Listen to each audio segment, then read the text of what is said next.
Oh, the gang all here. All right. See y'all later. Hey, everybody. See y'all later on the. We can You cut that all, Robert. Mute yourself. I'll mute it.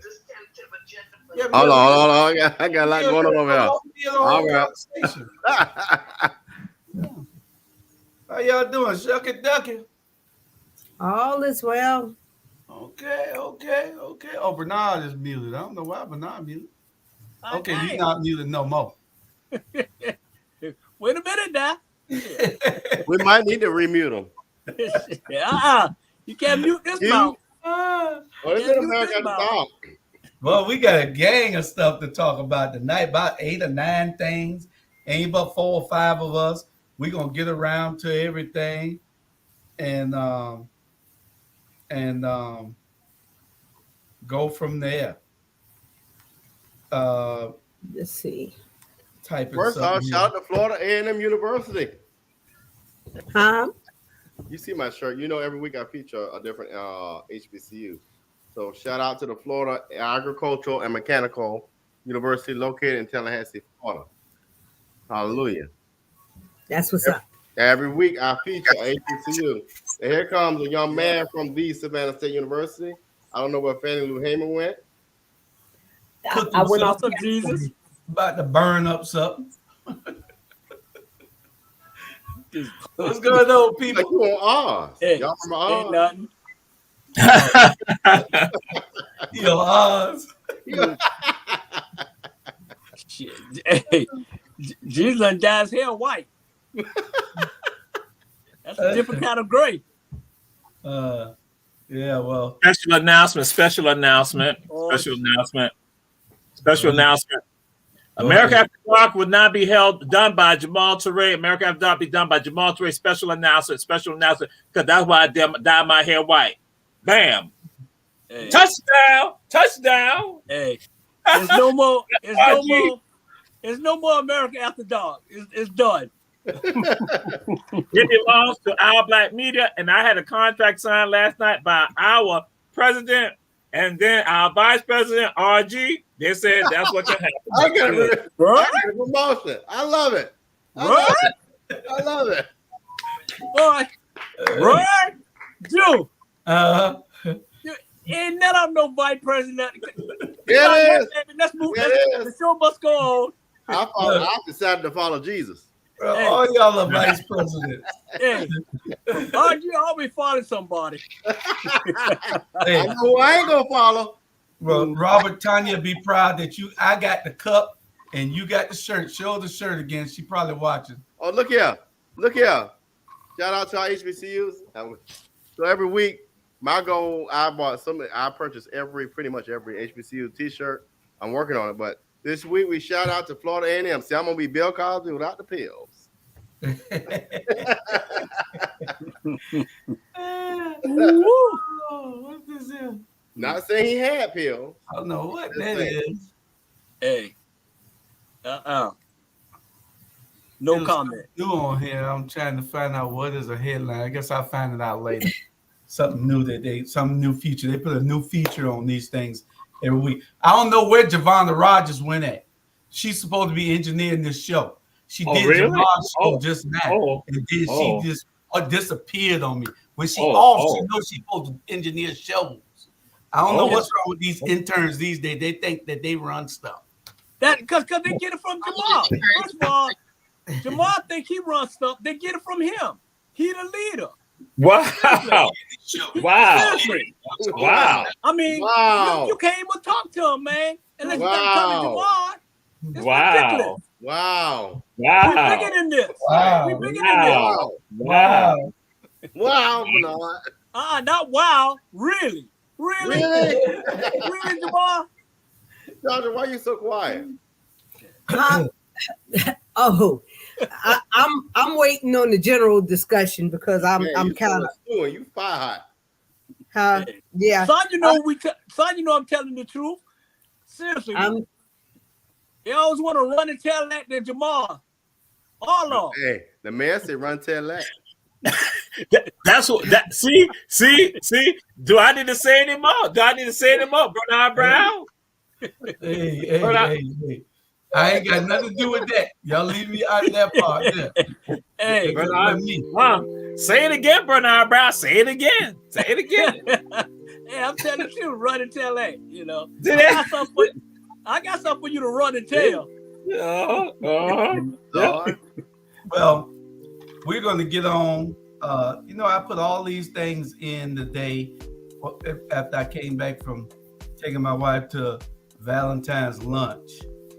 Well, I don't practice Valentine's or anything, but I took her to lunch for Valentine's. Hey. But, y'all know what the day is. What? Valentine was yesterday, and they said the day is the sidekick. Sidekick show up. It's the sidekick today. I love it. Hey, don't y'all forget we got three events coming up pretty soon. You got the African Ball on the 25th, I believe. Yes. It's at the Grand African Ball. Don't y'all forget it. Look to try to be there. Then you got Got my ticket. the Pope Wentworth event this weekend. For Black History Month, you got the Pope Wentworth Black History Month event on the 18th, Saturday from 10 a.m. to 3 p.m. Y'all be there. Javonna will be out there singing. Jamal will be out there. emceeing. We'll have a tent out there. Don't y'all forget it. I don't know that. I don't know it. Oh, I see what you're saying. Yeah, but that's what we got. Don't y'all forget 842-839. Yeah, don't y'all forget that that's what we got. 843-842. So you guys are having an African ball, eh? Gullah Geechee African Ball. We got a guest coming on. Wow, too. Be there. Yes, we'll get you African ball. I don't know what Jamal probably be there with his face all paint. But are you going with me, man? We're going. Actually, I'm the host. I am the host, and this African ball they've done throughout the entire country. Savannah's not done it, so Charleston does it, and so that's why Taylor and Curtis, the owners of Two Chef, they're like saying, "Hey, listen, we are just as cultural. We just have just the same power," and so that's why they're doing this right here. Again, Two Chefs, they're doing it, and we will be the host for it. And if Bernard is there, I'm gonna make sure I say something to Bernard on the mic, because nobody can take the mic from me. Hey, real quick, Julie, before we go on, I think this is important. This is uplifting. Why are you gonna take it down? Now you just. Go ahead. But Jamal, if you could give us a highlight on this. This is a young lady, a young student at Georgia Southern that I feel strongly about our young people in our community getting higher education. So Jamal, if you could, please. Yes. What is going on? One of our scholars from Georgia Southern University, Afro-American female. She's from the Atlanta metropolitan area. She was relying on certain funding. Her family relied on certain funding. It did not happen, could not happen. One was involving her father's VA. They thought the GI Bill would come through, but then they informed them that no, he has to be 100% disabled. He is not 100% disabled. And so it all fell through for her. And so the institution said, basically, you can no longer live on campus and you have to be out of school. And so we have now started trying to get funding from the community, people in the community, to now help support her with regards to she can make that payment to Georgia Southern University. And the amount the total is $3,400. And so I talked to her today. She's gotten some funds from people, but then still needing a lot more. It's less than $1,000 that she has garnered so far, but still looking at some people outside of Savannah have contributed from out of South Carolina. Other folks, when they saw the information, because we're posted on social media, and our Black media has also pushed the effort with regards to that. So we got in there her Cash App and her Zelle. Her Cash App and her Zelle. So you lost me. So run that back. What's going on with her again? Because you lost me. That she does not have the funds to stay in school. And so she was relying on, thought that she could have gotten, because they've already exhausted the loans that she could get. She'd gotten the max with regards to the loans. So she couldn't get any loans, any additional loans. Her parents could not get any additional loans. Mm-hmm. And she thought that one of the things that was going to help her was that if she could use her father could have the GI Bill, because those who are in college, they can get the GI Bill, and that will pay a part of the tuition or pay all the tuition, depending on the school that their students are at. But what happened was that her father, he does not meet the qualification for the GI Bill. I thought myself, anyone, they're disabled, they could, but no, from what we've been informed, that they have to have 100% disability for someone to be able to get the GI Bill. I thought that if they had the disability, that would work. So that's why she doesn't have any funds.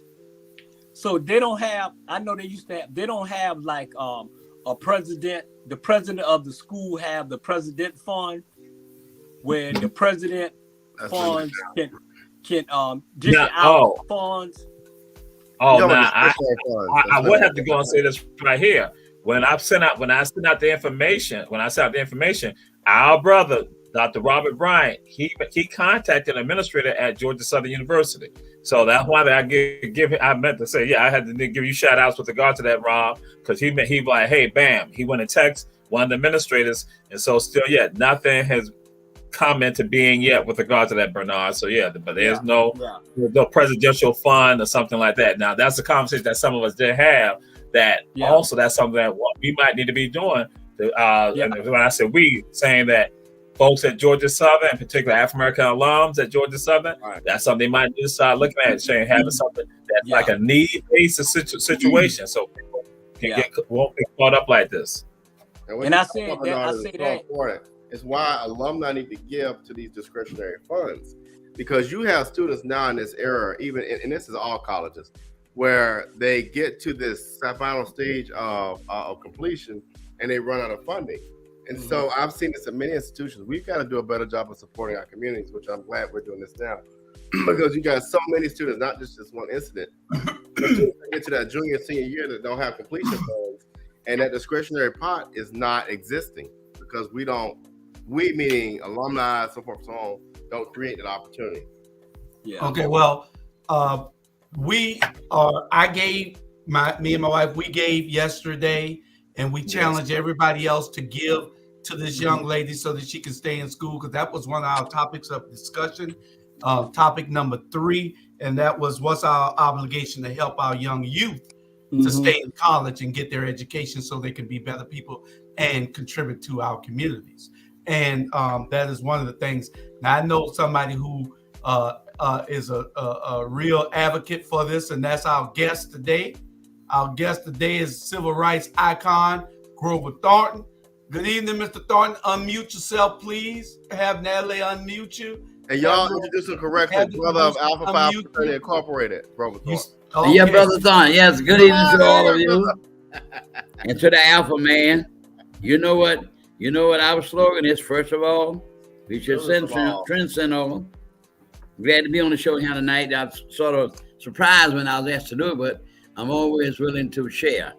So much information our people do not know anything about. And we could go for hours and days. I can't talking about Black history. So many things. Like tonight, I want to show a few things that I would going to show on my show next month.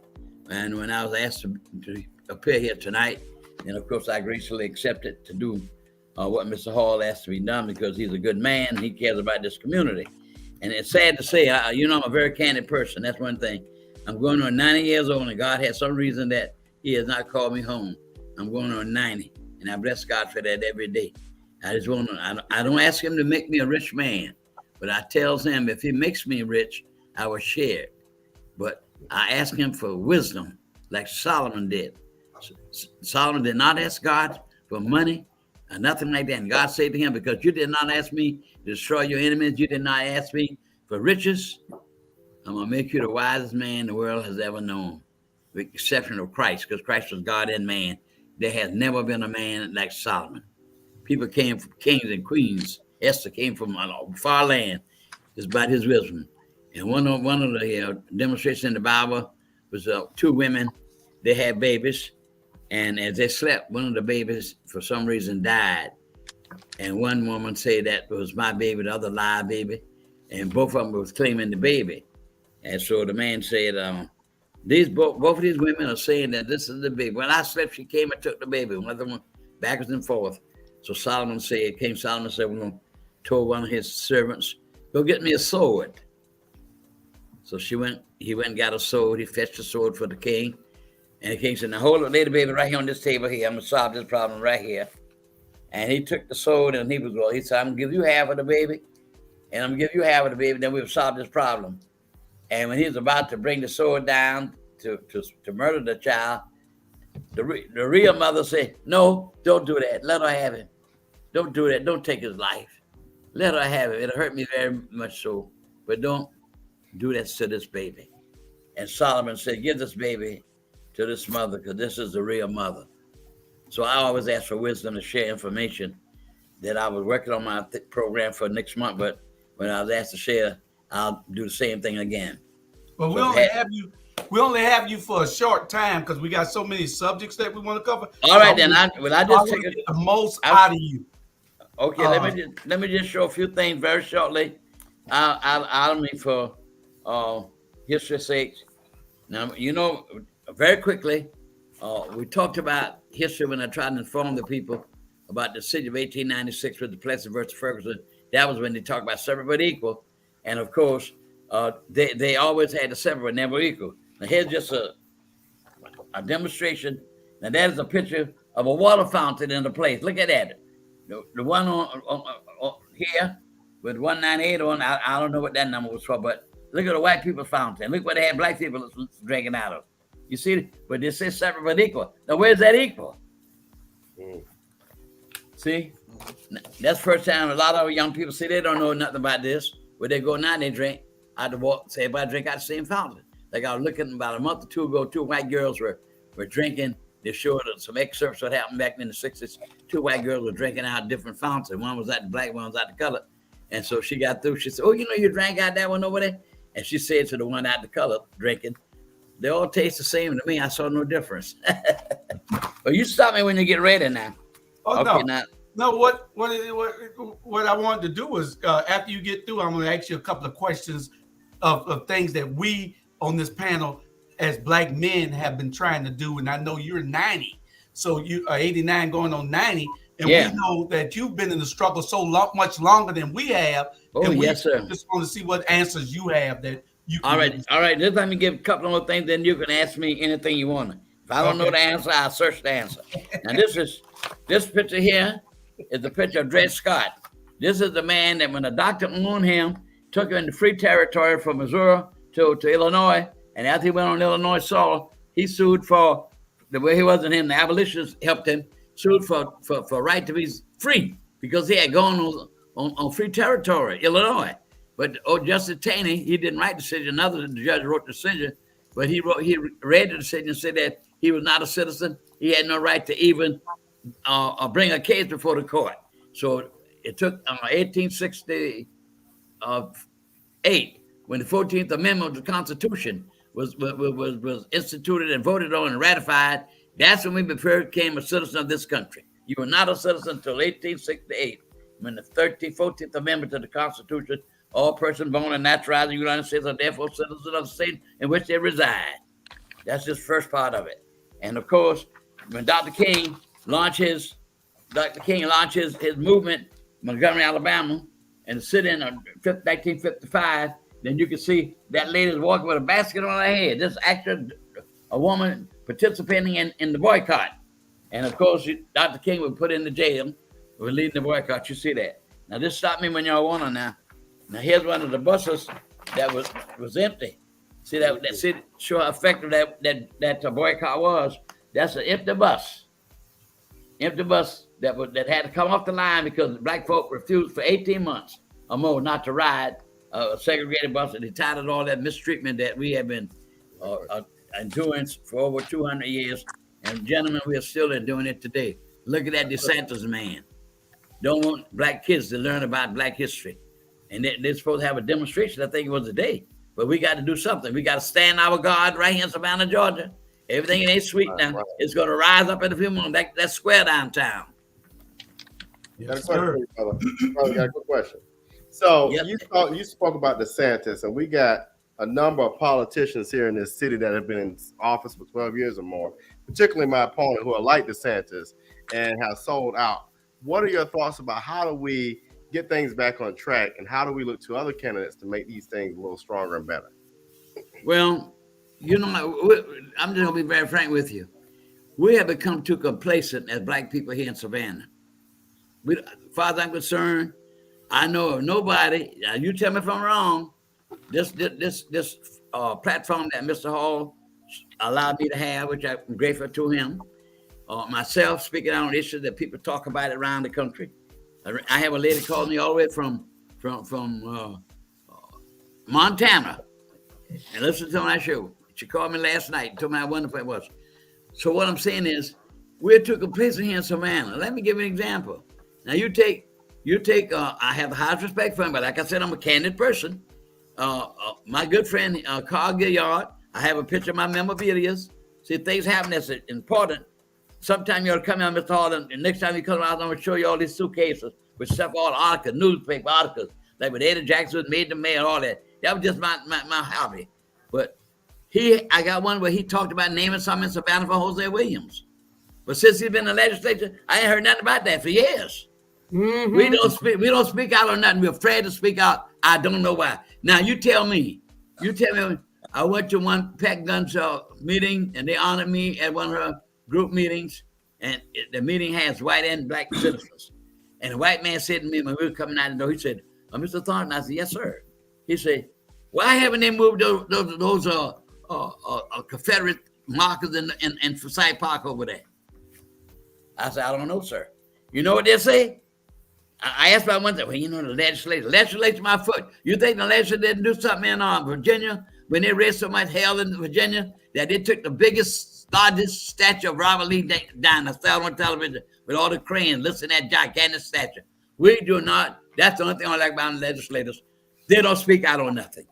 Why are they afraid to speak out? Why? Tell me why. Now, let's take that square. They moved them. They voted 9-0, which is marvelous. Put the money. To move the man's name. Well, why they can't go on and name it after Miss Susan King Taylor? Why? Why the man doesn't take the leadership to do that, brother? He's a brother too, but I'm straight. I call it like I see it. Shoe fits you. You got to wear it. He's only a brother in color. Oh, now who is that? I don't see. I heard a voice. I don't see. Yeah, Hey, I'm right here. I'm just behind the scenes. I don't want to clutter up I don't want to clutter up the screen, but he's only a brother in color. Well, so are so many. I mean, and at the end of the day, and Brother Thornton, you know this, we only got 3 people on council that really advocate for our black community. And the thing that bothers me is we got 2 representatives. So the 5th and the 1st are more predominantly black communities. Why is it that we fail to represent the people for ourselves? Is it money? Is it kickbacks? Or is it that we just are ineffective? Well, I'm being a person. I have to remain neutral. The largest sin on these matters. I don't criticize anybody, but I'm just speaking in general because I believe in unity. When I say that, I'm talking about they should be together, working together for the advancement of black people. But I don't specify anything against any candidate because I cannot be there. I watch Morning Joe every morning, and I pick up ideas and stuff from those watching the shows for years, and they may not be for that particular person. They don't speak out against anybody. They just talk about the issues, and that's what I'm saying. I'm saying to make things better. When I say about the square, that's all of them, not individually. That's all of them. You see what I'm saying? When I name and not a thing in this city named after Jose Williams. Why not?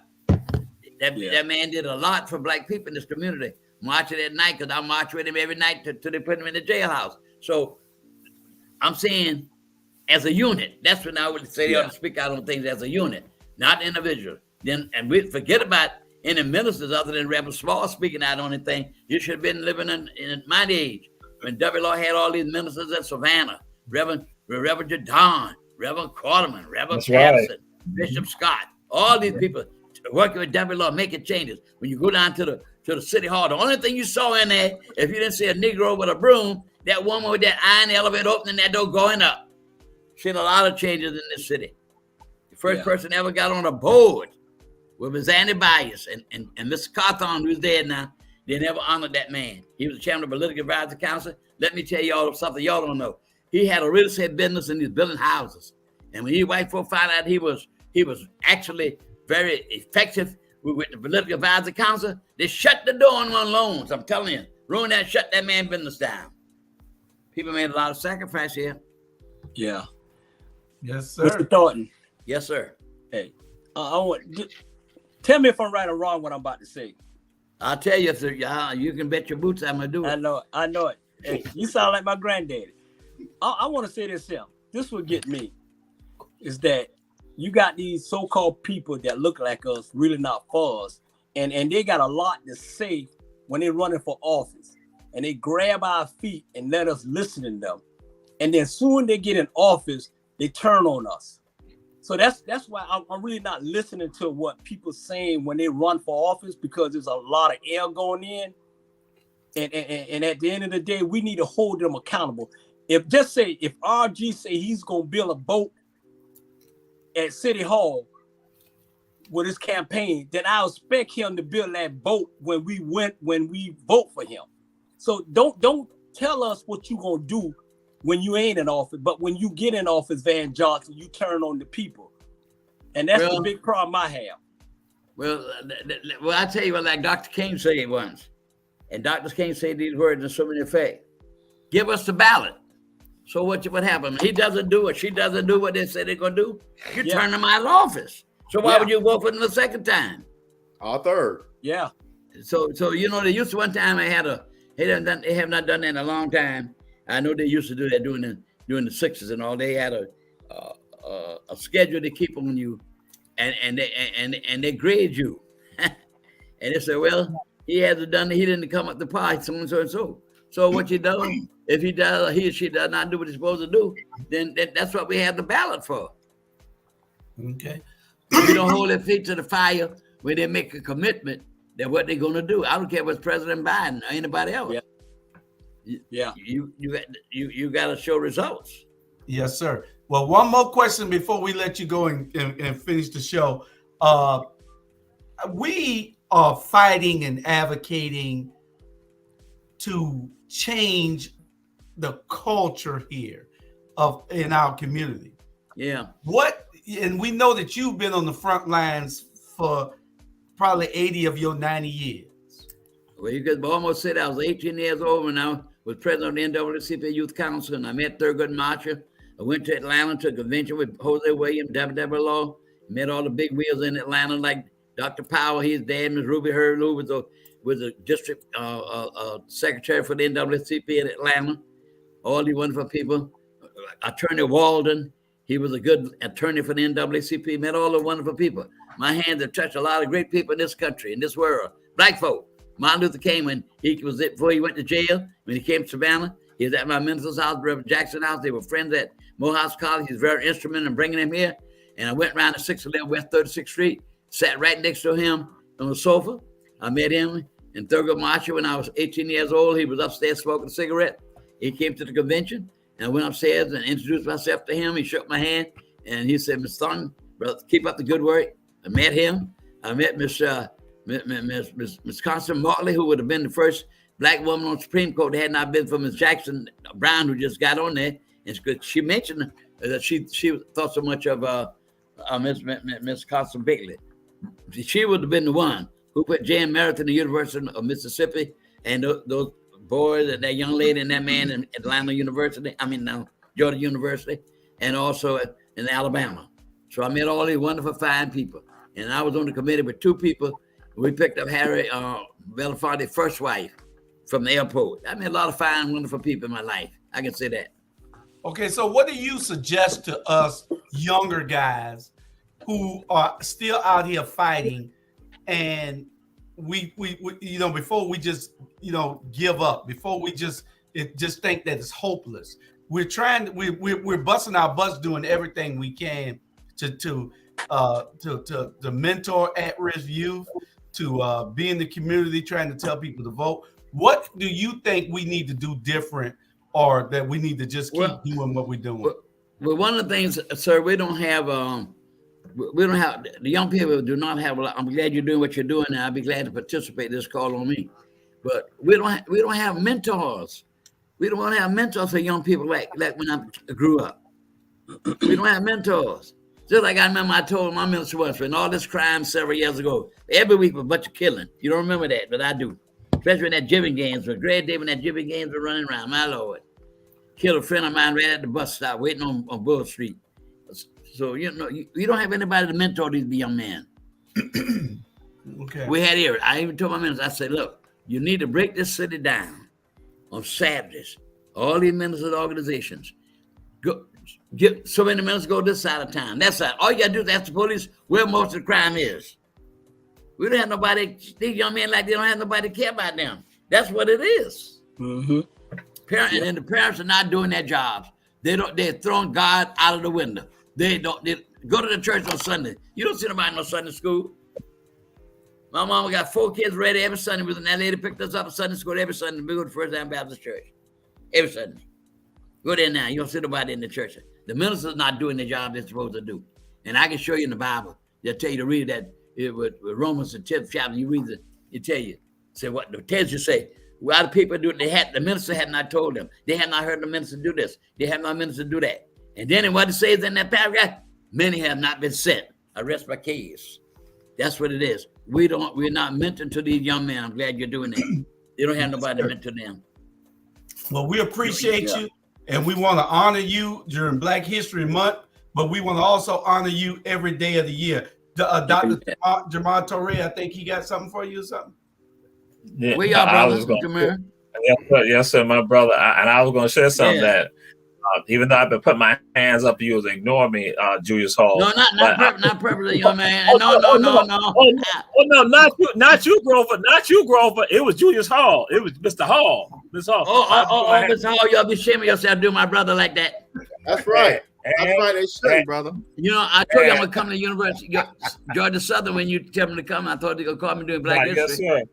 Just let me know. And just to let y'all know, what is so powerful about when Grover threw up about the Dred Scott decision, but people don't talk about that. He to mention Roger Taney, he writes the decision. But there's a justice from Savannah, Georgia, who is concurring with the Garces, and he want to have an even broader thing. And it's so hypocritical that this Judge James Wayne Moore, Judge Moore Wayne, who Wayne County is named for, guess what? He had Black children here in Savannah and in DC. So even right now, there's some Black folks in Savannah are descendants of Judge Wayne Moore. I mean, Judge James Moore. It was Wayne, brother. Excuse me, Wayne County name for him. And that's what I'm saying. See, we got all this stuff going on. So he said that, I was like, ooh, people don't even understand. There's a Savannah connection right there. And Wayne, he was down with that, even though he had Black children. So basically, he took advantage of an African woman. That's why that suppression right here has always been here. About. Well, like I did a show and talked about on the book Uncle Tom's Cabin, and the lady was saying how the man told her he bought her to be a baby maker. That's all she was for. To have babies and raise the babies. That's all, and grow the population for slavery. That's what you've done. Now, last thing for the picture concern, these judges right here have the highest respect for them. That's the judges, all of them dead now. They gave the 1954 Supreme Court decision. But this one right over here, Hugo Black, he was from Alabama. And NAACP raised hell. They didn't want him on that coat. But you know what? He was tough on that coat. And he concurred with the whole lot of them. Everybody. The decision was 9-0. Brown versus Board of Education. Well, I'm glad to talk to you, gentlemen. And anything I can do to help you on Mr. Hall, I'm willing to do that because we got a whole generation of Black people. We got to save our young men. We got to change our paradigm. We got to deal with these young men. We got to move them away from the drugs. That white man device, his vice, terrible. That drugs, terrible. And these guns. So we got a lot to do. And take men like you, myself.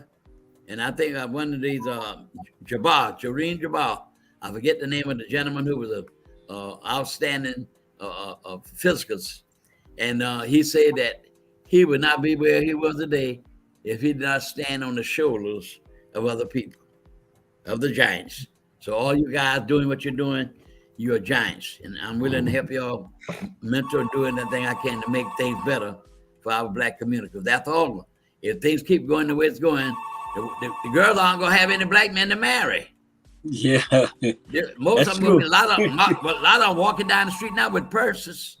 That's what am I lying? Am I lying? Nah, you ain't lying. Yeah. We're gonna see the next chapter meeting now.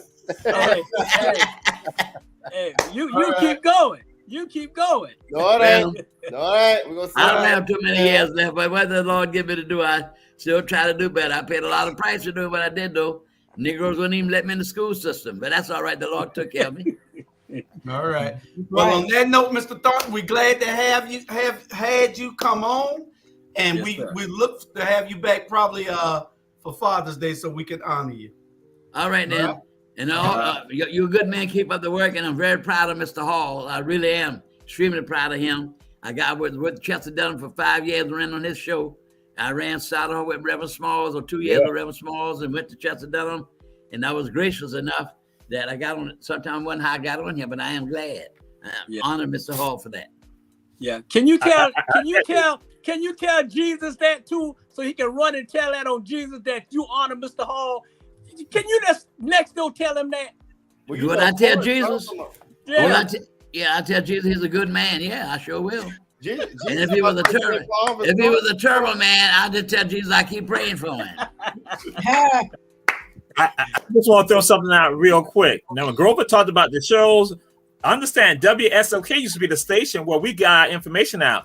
And when it came down to politics, when it came down to voting and about getting people out to vote, Grover would be on the show. I would listen to the show before the election. Grover, Monday night, Grover is out there and he got chested them right there on the show.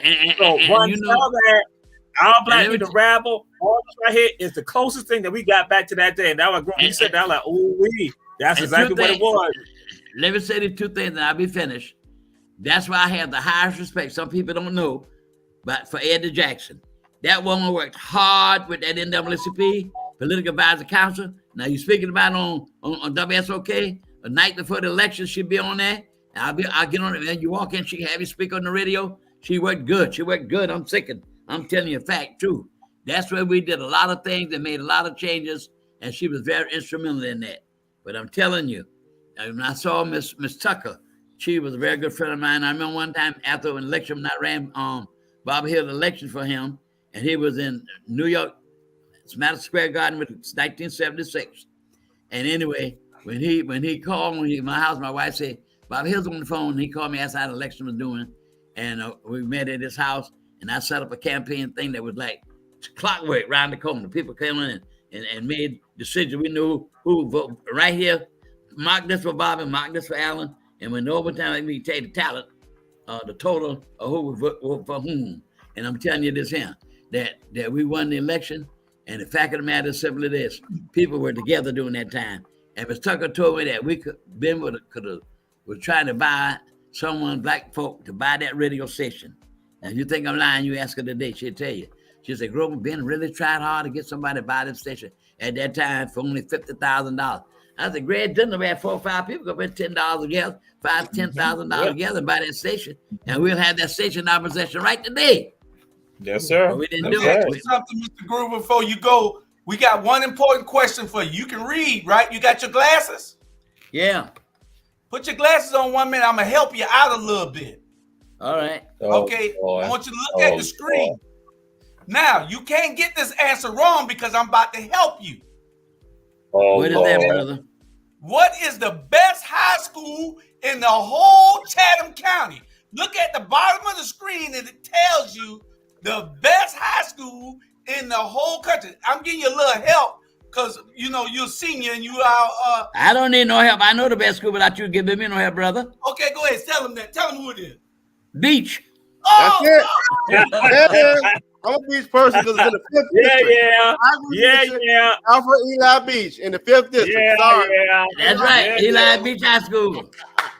Jackson Park, West Side. Alfred Eli Beach. Jackson Park, West Side. That's right. Well, we used to like you. My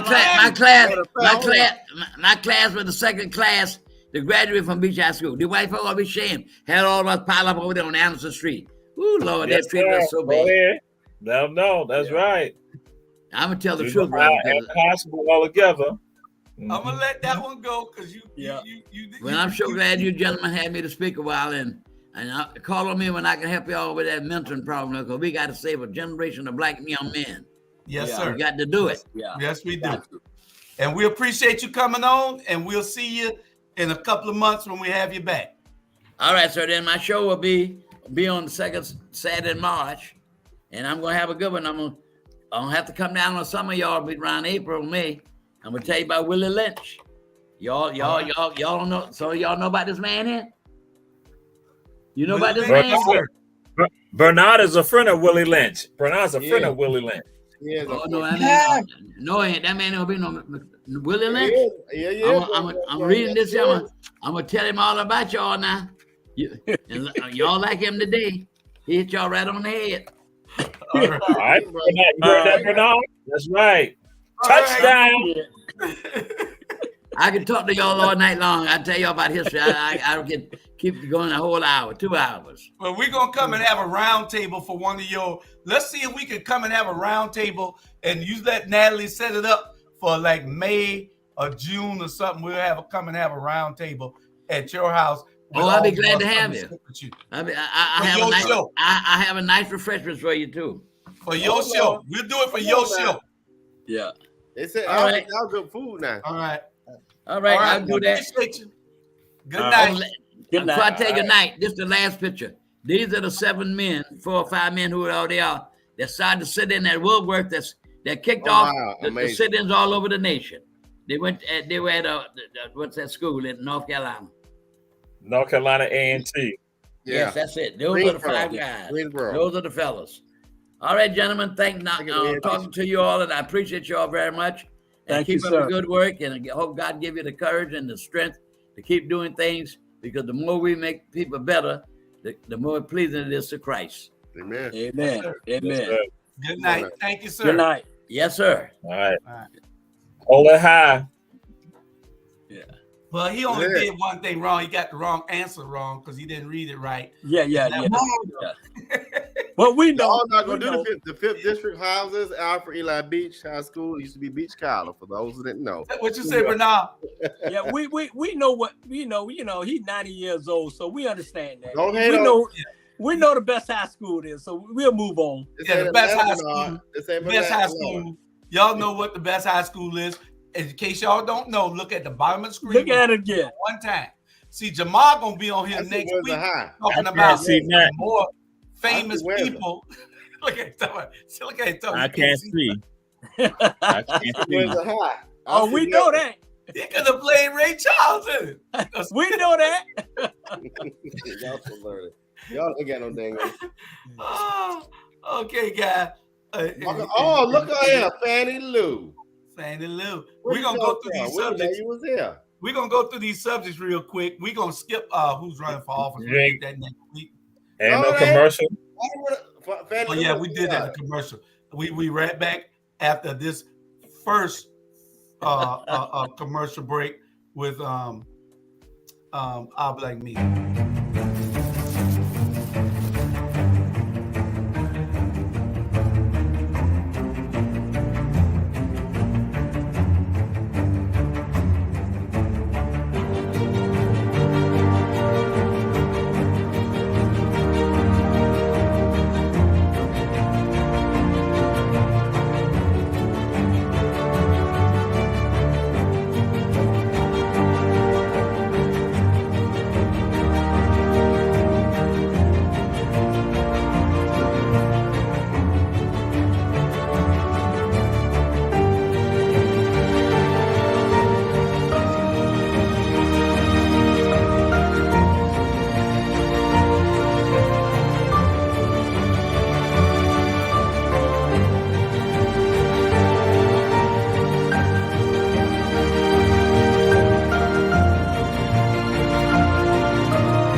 The city of Savannah has always been known for its African American culture, especially in the 5th district, where I live.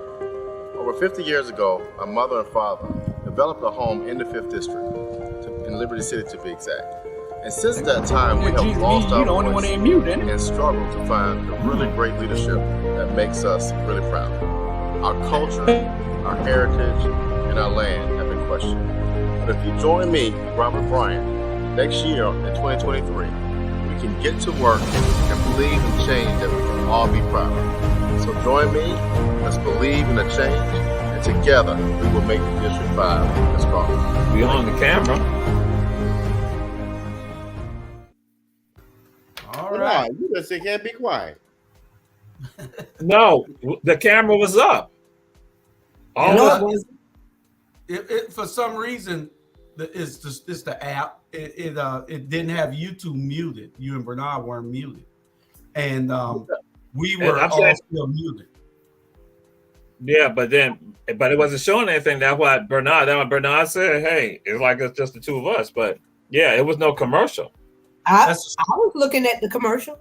I was. Yeah, we were looking at the commercial. Me, Robert, and Sandra was still looking at the commercial. I saw that they unmuted the two of you. That means it's a StreamYard app problem. It wasn't our problem. It was a StreamYard app problem. But let's get to our subjects real quick, so we can run through them and get them done. We're gonna skip a few things. We'll get back to who's running for office next week. Michael Jordan donated $10 million today to Make-A-Wish Foundation. Do he know that there are wishes in the community that supported his black ass for all these years to get him where he is, and he making a donation? He should have made an equal donation to the National Negro College Fund. He should have made an equal donation to the damn NAACP. He's a billionaire. He should have made an equal donation to help 100 kids go to college. Republicans buy shoes. I've never worn a pair of Jordans in my life. Never in my life, and never will. I wouldn't wear his jersey. He gave it to me. Now, okay. Well, I'm going to speak on behalf of 60-year-old Mike, Go ahead. So, I mean, that was one of his passion programs, Give a damn. I mean, and I get that. But Michael Jordan has never, why would you expect him if he never did it before? He is not LeBron James. That's why we talking to him, Sandra. That's but he's not him. It don't matter. He's got just as much money, Well, and he got and just like Mr. Grover Thornton said today, we still on these people's shoulders. People like him. But he doesn't we have have an an obligation to give back. Chandra, may I? For all of the viewers and all of those complaining about Mike, how many of y'all have given to Savannah State University? Remember a couple of weeks ago we had the athletics department on there? So I want us to put our money where our mouth is. Join me. Hold on, Chandra, right now. Join me in contributing $100 to Savannah State University athletics. Then we can talk about Mike, y'all. No, son, go ahead and finish, Sonya. Go ahead. I'm tired of we complain, but what we doing? Listen. We ain't got that kind of money, Robert. Listen. We ain't got that kind of money. Just hold on 1 second. Listen, RG, you ain't on the microphone here. Won't you let us finish what she got to say? That's my problem. I don't give a damn what Mike do. At the end of the day, I never heard nobody say just because you made it out the hood that you got to give back to the hood. No. At the end of the day. Huh? No. Listen what I'm saying. Michael Jordan ain't obligated to give back. At the end of the day, he ain't nobody obligated to give back. They give back because they want to, or maybe it's the right thing to do. Let me tell you what the problem I have. I don't have a problem with Michael Jordan. I don't have a problem with LeBron James. I don't have a problem with none of them. The only problem I have is that y'all so-called Negroes vote these folks in that look like y'all, that turn on y'all. And they're supposed to be, and that's the one hurting our community. That's the one hurting our community. So when you start talking about giving this, shut up. Exactly. And I'm just happy that he gave $10 million to a good cause. He didn't give $10 million to build a doggone golf course. I mean, Make-A-Wish Foundation is a very good cause. Mm-hmm. So, I mean, there it is. Jamal? Yeah. Well, I already said, Jordan already said that Republicans buy shoes too. He's always been apolitical, and I'm saying it's apolitical regarding Black people. Mm-hmm. Always has been. Mm-hmm. And so, which I'll share with y'all now, I heard y'all say it, but then they're making money off of Black people. And so we do this with Black businesses and other Black businesses. We're gonna say that, and sometimes we don't look at them and entertain us. And so again, they have to be held accountable also. But he has been apolitical, and I myself don't subscribe to anyone buying and purchasing his items. Because again, sometimes we got to talk it and then we got to walk it. That's why I've never bought any Air Jordan, nothing. Because when he said that, he's not changed. I'm going to say what Sean just said. You can't expect him to change. Well, I mean, I should say you should expect him to change. But then I go and say, no, like Michael Jordan, he's not one of my heroes, never been one of my heroes with regards to this, because again, he's always had a diabolical dislike for black people, no matter what, no matter how people try to couch it with regards to his talent. I understand his talent, but he's had a dislike for black folks and black things. And that's why even when you go and look at but see how he's gotten taken for money by these Caucasian women that he's had with him. How are we gonna hold Mike at a local that level accountable? We yet to hold our local people accountable because they're bigger. Robert. Bingo. We got folk right here talking about chicken bones and chicken bones and the doggone thing, and we gonna hold Mike accountable. That's Mike money. That ain't our money. And that's them people money also. God, that's these Mike. people money. Who you talking about? Chicken bones. They don't have as much as Mike. Go ahead. They don't have as much as Mike, Robert. It don't matter, but they don't give, and they can barely keep the lights on. But you want Mike to keep giving to somebody else. I don't care if I can give money to all the way. I don't care. And time falling on your head and all. Hey, but you know what? Go ahead, Sonya. But then we talk about Mike. Hey, because ain't nobody going to be in there. Are the biggest consumers of the most expensive items. Louis Vuitton, they make their most money off of black people. But do we go back to Louis Vuitton? Louis Vuitton is a white guy.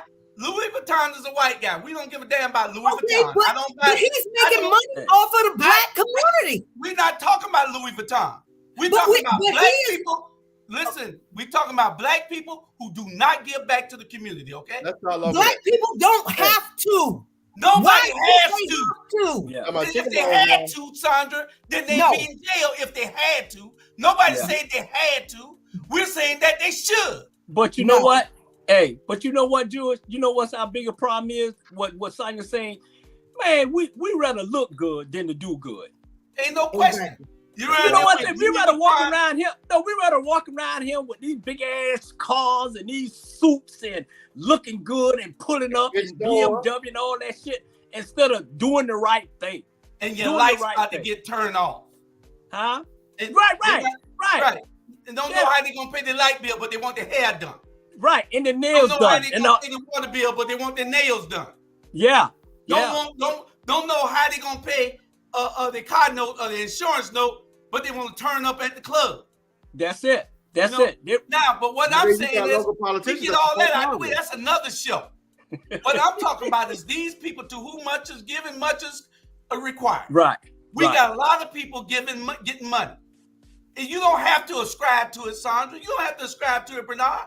You don't have to ascribe to it, Robert.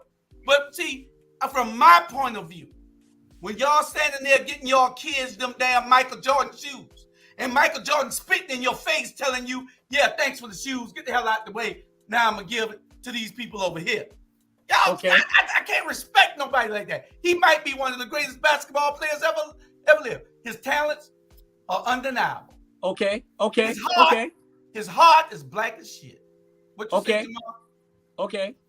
All right. But go ahead, Jamal. Go ahead, Jamal. I was going to share this with y'all. Some of y'all might know Alan Bailey. Alan Bailey playing in the NFL. And some of y'all know Darius Slade. Darius Slade just played in the Super Bowl. So I'm going to give y'all a story. And this was just a conversation I had just 2 weeks ago with someone. And y'all familiar with a place called Sapelo, Allen? Y'all know Glenn County, Georgia. Yeah. And what's happened is that Allen signed a contract. But his contract is not like the other folks who are from Glenn County and from McIntosh County who play in the NFL. And they're saying that folks are going to Allen, saying Allen to not give up. He need to help with regards to issues that they got going on down on Sapelo. Folks on Sapelo tell you what they've done. They had to go, and I should say not just Sapelo, but Glenn County and McIntosh County were putting their pennies together, much like we were saying, with regards to helping this young lady out. They were putting their pennies together, but they saying, wait a minute, we got folks in the NFL who grandparents and parents still live right here on Sapelo, and all these issues are happening right here, and they're not concerned. And one of the brothers, he said to me, he said, Jamal, he said, they all on Allen, but his contract ain't like Darius' them contract, and nobody even hold Darius' them accountable at all. See, that's something I didn't want to bring up on the sports show when they talked about Darius, but then that was, you know, how wonderful Darius is. But like saying, so now I'm gonna throw it out there. Some people gonna say the number one rapper in the country is also his people also from Sapelo, and his grandmama still live on Sapelo. And they was like, nothing was done. I told the brother, I said, man, Lil Baby, if he just going to talk about, just say something, because his platform is so large, that will go and impact some of, because now people talking about how the taxes, how we lost land on Sapelo and all of that. And so here you go, Lil Baby, who lives in Atlanta, his daddy from Sapelo, he goes back down to McIntosh County. He go to Sapelo, see his grandmama and the brother, and here you go, brother, same age as him, saying, Jamal, he don't do nothing. And then when he did, he got one of his cousins with him working. His cousins on Instagram got money that's longer than his body. And the brother said, Jamal, and he showed me the picture. He said he could use some of that money to help the effort on Sapelo. And I was like, wow. Well, all this is, even you say that they going looking for the clothing and all the other stuff, they've been trained not to even identify and love themselves. Because when you love yourself, you look out for your people. That's what all it is. When you love yourself truly, you understand that. Again, we talk about this, y'all talk about the politics. We talk about the least and the left out. That means those who have got to look out for those who don't have. And so right now, the last thing I'm going to end on, just like we're talking about, guess what? Tonight, part of the Black Heritage Festival, they had a program on African-American economics and Black banks. Guess where the event was held at? Guess what? Anybody? I'll answer for you. At the JEA, the Jewish Educational Alliance, somebody said, Jamal, you're going to talk about Black banks, but you can't even come to a Black facility to talk about this. And guess what? That's the elite in the society, those who got the money. And basically, the person sent me a text message. That's why someone looking at. They said this has been a love fest for these people right here. For the ones who got all the money, who pulled some of the strings. And guess what? When you love yourself, you look out for your people. You make sure that everybody's taken care of. But when you don't, you make excuses with it. Mm-hmm. And locally. Well, you don't have to give Michael nothing. Jordan, that's international, that's nationally. Locally. We don't have to give to those kids you mentoring, Bernard. You don't have to. You feel an obligation to. It is what is in your heart. We cannot defend people who have plenty, who don't give nothing, who we've supported, and the only way they got there is through us. No, you cannot. We can't justify it. We can't do anything with it. You do what you do because you love doing it and because you feel an obligation because you were blessed to be in the position that you were in. They are blessed and then they forget who they are and they spend money any way they want. Robert, we can't go trying to tell Daisy around the corner to give. Yes, I can. Yes, you I can. can talk about this one ain't doing nothing. Yes, I can. Daisy ain't got it. But I'm not going to hold somebody national accountable who a millionaire can do what a millionaire does. But locally, when I see the same thing going on, somebody talking about weeping time and a chicken bone, we don't hold them accountable. We look real dumb. Who ain't holding them accountable? We are not. We have not yet talked about that. We have not yet talked about the three aldermen that look like us that's done nothing. We have yet to talk about that. So why haven't we talked about? We talk about them every week. We ain't done shit for this community. Where have you been? We talk about this every week. Hey, I ain't scared to talk about it. We talk about this every week. What What are you talking about? Listen. We don't need to. We are. Everybody around the country need to be holding Michael Jordan accountable. Everybody around the country need to be holding Michael Jordan accountable. He needs to be boycotted. He needs to be blacklisted. He needs to be blackballed, and every damn other word you can think of. Well, I feel like this. I feel like the shoes in itself should be boycotted because you have children. I was watching the news today. You have children being bullied because their parents cannot afford to buy them these high-priced shoes in some part of New Jersey. And they are judged by by what they wear. They look at the children's shoes before they even look at the children's face. And this little boy, he was being bullied so badly until another little boy went home and told his mother, I don't care what you take from me, but if you could just help me to get this other little boy some shoes. And the other little boy's mother scraped up $135 to get the boy with no shoes some shoes. And it brought him so much joy. And we shouldn't be putting so much emphasis on shoes that we're going to wear out within 3 months anyway. My son has a stack of shoes in his room that he ain't even put on. You know, that I done paid, you know, $90, $100, whatever, $150 for. But it don't make him nor break him, because I didn't teach him to be a material person. And if we boycott Michael Jordan for any reason, it should be because he's marketing these shoes to people that don't have it. At the end of the day, made my point. Listen. Money, Wait, listen. if you want to go buy $100 shoes, who cares? It's like telling somebody about sexuality.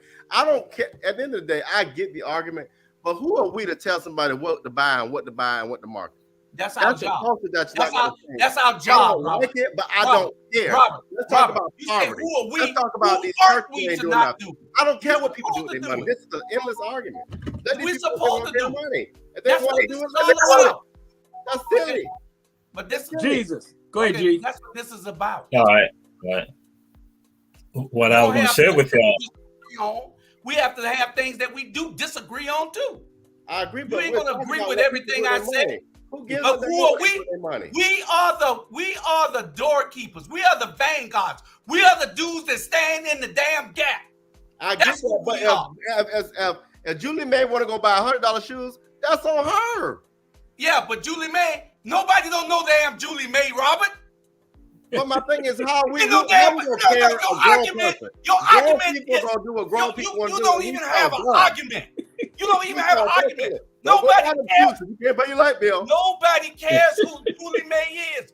Julie May, everybody don't know Julie May. Everybody know Michael Jordan. You can go anywhere in the world and they know Michael Jordan. And they're gonna go buy them next week. Your issue. When he put out the classes in the month, they're gonna buy them too. Your argument is not even arguable. Your position is not even arguable. We talking about what people do with their money, y'all. Think about that. No, we ain't talking about what people do. But at the end of the day, come on, man. No, I'm being serious. Go ahead, Jesus. Michael Jordan, he gonna put his money for philanthropy, and we talking about what a woman or a parent gonna do for their child. How can y'all control that? How can we can talk about it, Robert? That's what you do. This is what this is about. We talk about it. We bring issues. What you I know that, but Robert, let Michael Jordan get a pass? Hell no. You let Linda get a pass? Who? I don't never let nobody get a pass. No. You don't let Linda get a pass. I don't let Linda get a pass. Stop playing with y'all. Go ahead. Go ahead. And it goes to something what Chandra is saying. What Chandra is saying, I like, ooh, because earlier I was at 27-17. So I'm there. And so one of the parents there, and in fact, y'all know the family. And so she talked about her son going to a private school, and predominantly Caucasian private school here, and said that her son, got these Jordans and stuff like that. And said when the son now gets to the private school, he like, look, and he see these Caucasian kids with the same Jordan. They say, Mama, but their shoes are dirty. They got them dirty. And so here go this other parent saying, yeah, you see, they don't even have a concern. See, we got the value that we got to make sure that we don't want to have no creases in them, other stuff like that. But here go these other Caucasians. They got the same Jordans too. They get the Jordans also because they being influenced. But then they ain't even caring about it like that. They wearing them out. But then she said, but here go my son. Them they try to maintain them as long as possible. And I was like, yeah. And that's because how they hit us with regards to psychology. We put the value in those things right there, but don't put the values in some other stuff that, again, about when we talk about being leaders and being the vanguard, that we don't put the values out there to look out for one another.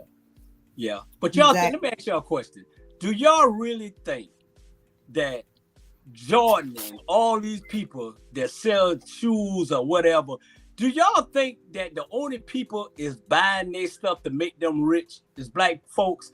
These white folks spending more money than a man in a moon. That's why their shoes dirty, because they're getting dirty, and then they go buy a new pair tomorrow. They live it just because the statistics says the black, but the white folks, they buying them. There's more white folks on welfare than black folks. It's a lot of stuff that people think y'all talking about and we talking about. These white folks doing the same thing because they're using the system. They're using the system to they self. And we too damn dumb to we'll go and march for 2 weeks and then we tired. Okay? Ain't nobody gonna boycott Michael Jordan shoes because it's getting hot and they ain't gonna stand up there to boycott any damn thing. Until we clean up our community, then we ain't got to worry. We shouldn't be worrying about Susan and John and all that. And if you spend $88,000 to revamp your office, dude, you don't need to be mayor no more.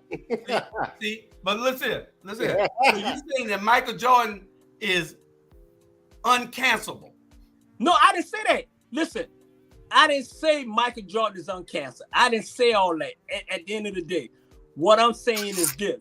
Is we throwing him out, we might well throw the rest of them out too. But, yeah, because at the end of the day, the only person that I respect, the only person in this generation now, because back then the image was you had to have a certain image. That's why Michael didn't say Magic and all of them.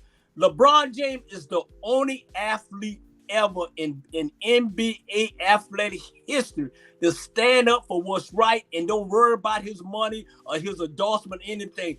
We got to get this young man prop, man. Ain't no question. He's doing this thing. He's the commissioner of the NBA. He got a lot of influence. LeBron James ain't worried about nothing. That's why he can talk, because he got plenty of money to back it up, and That's why I talk about Michael Jordan the way and other celebrities the way that I do, because they are not giving back. What you say, Jamal? I was gonna say, Bernard. What about Kareem? Hey, Kareem is a whole. Check this out. If it wasn't for Kareem, if it wasn't for Muhammad Ali, if it wasn't for Bill Russell, it wouldn't be no sports. It won't be. They sacrificed their life. They sacrificed the financial for us to make it better. Then they came around Magic, and on the took it to another letter. Then Mike took it to another. They sacrificed. Bill, we should be having a Bill Russell party. We should be having a Muhammad Ali party. We should be having Jim Brown party.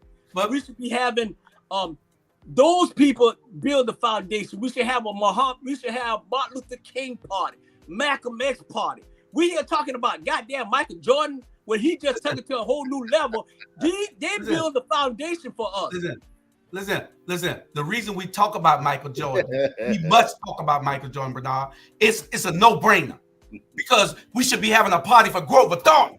That's who we should have a damn party for. Well, we should have a party for Jose Williams. That's who we should have a party for. We should have a party for those type people that these guys are standing on their shoulders. Michael Jordan is some shit. Always was some shit. All right. But let me say one other thing. You know, back in the day, and Bernard can attest to this, those professional athletes, they didn't make money off of their contracts. They made money off of their endorsements. Yeah. So the money, I mean, half of the people like O.J. Simpson and Kareem and all of them, if they didn't do good investments, they broke down. Yeah. And what's so bad about it is you got they had put out, and this is another story. They had put out the 10 most richest people in the NBA ever in NBA history. And not one of them is Michael Jordan. Not none of them is Bill Russell. Not none of them is Kareem or none of them. The number one is LeBron. Guess who's number 12? Who? Tim Duncan. Really? Tim Duncan. Okay. But look at this shoe. Look at this shoe, Jamal. I like that. I need that shoe right there. Well, I'm gonna share this with you. Now, this is LeBron. This is LeBron. This is LeBron. Yeah. Now my wife loves to give back, so she went and got her Florida A&M shoe for LeBron, not Michael. LeBron. He's sending kids to college. He's doing something with his damn money. He's making us proud of it. I'm gonna send you a number, Jules. I'm gonna send you a number, and I'm gonna send you a number, a text. I'm gonna send you a telephone number, so you can personally get that. All right, I'm gonna send you a number. I'm gonna let you know something, Julius Hall. You with that propaganda? So let me go and tell you, because I did this years ago. The people from FAMU, they got jealous because of the Savannah State shoe. Because they saw the Savannah State shoe, they got jealous, and so that's why they told LeBron. Because some of Commissioner Hat McMullen, who know all the women, he know it. He got his again because they got upset about the Savannah State shoe. The Savannah State shoe came first. We had Savannah State. Just look at the Tiger. Look at it. Ain't no strike. Stop them Tigers. I'm looking at them. My wife ordered her some Florida A&M. We don't mind. I don't mind giving to a person who gives. Hey, I never owned a pair of Jordans in my life. Never owned. I can't tell you how a pair feel. Hey, can I show my Walmart shoes? I only get my shoe from Walmart. Can I show my Walmart shoes? Hey. I buy. Go ahead. Tomorrow, you're right. You're right, tomorrow. Look at this dude here. He got a wardrobe damn. What the hell going on around here? Got a wardrobe change. He say he changed. He put HBCU every week. I hear. Now you done went to Savannah State. Hey, but you know what? I think we need to do research on a lot of these black institutions, colleges, man. Yeah. There's a lot of stuff going wrong. There's a lot of stuff going under the table. That's why that boy didn't want to go to Bethune-Cookman because of he was bringing it to light. So you got to, and let me tell you something. Don't think that Deion left Jackson State because of Colorado job. He left it because there's a lot of stuff was going on that he didn't like. And he didn't want to expose them, but y'all, we like black school. A lot of black school do some undercover thing to these kids, man. Period. I'm just saying, you know. They're doing that in New Mexico also. In New Mexico State. They're doing everywhere. White school, black school, everywhere. They're doing everywhere. Yeah, they're doing all that. Everywhere. White, black, green, yellow, purple, Asian, all that. At the end of the day, you know. Yeah. We promote, but you're right. On in the house. I love our HBCUs, and but don't get it wrong, Bernard. The PWIs got the same problem. Predominantly, got the same problem. Oh Lord. But if we got to send our kids to institutions, I would prefer they go to our HBCUs, and that's coming from somebody who went to a PWI. Yeah. Well, and my Wildcat jersey ain't for no but Bernard. I ain't do this for you, Bernard. I ain't doing it for. I just thought, I was like, oh Lord, Bernard with the Fort Valley. Jesus, God, dog. He did, and it was a good school. Fort Valley. It was a good school. Fort Valley. And you know who got me in there? Coach Jenkins. I love him to death. If it wasn't for Coach Jenkins, I wouldn't be able to go there. I love that man to death. He made me the man that I am today. And rest in peace, Coach Jenkins. Rest in peace. Coach Jenkins. Coach Jenkins. Yeah. Which one was the last one, Jamal? Julius. Grambling. Yes, Grambling State. Hell, I brought that one for him, man. No. This is not. No. That's the Grambling T-shirt. This is the Grambling basketball jersey. Oh, so, okay. Yeah.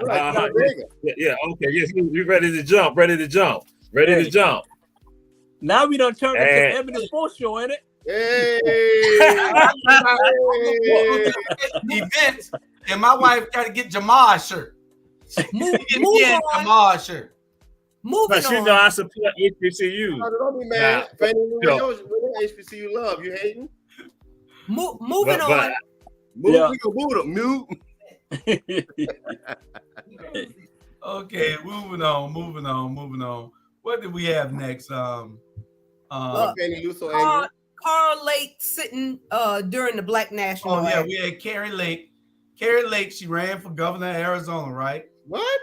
And she lost, and she was one of them Trumpers. But see, everybody's standing and look at her sitting right there, but she wants somebody to elect her. But she can't stand for the national Black anthem. She can only stand for, she said she didn't come in for that song. So, yeah, so we have to cheat these. I didn't come up with that hairdo either, but we had to look at it. She said that she could have done something about the wokeness. We could have done without. There's only one national anthem. We can do without the other wokeness. And you know what? I don't understand where these white people get this new, we used to use the word in another context, but who would want to be around somebody that sleep all the time? I love it. Who would want somebody sleep making policies for them? You know what I'm saying?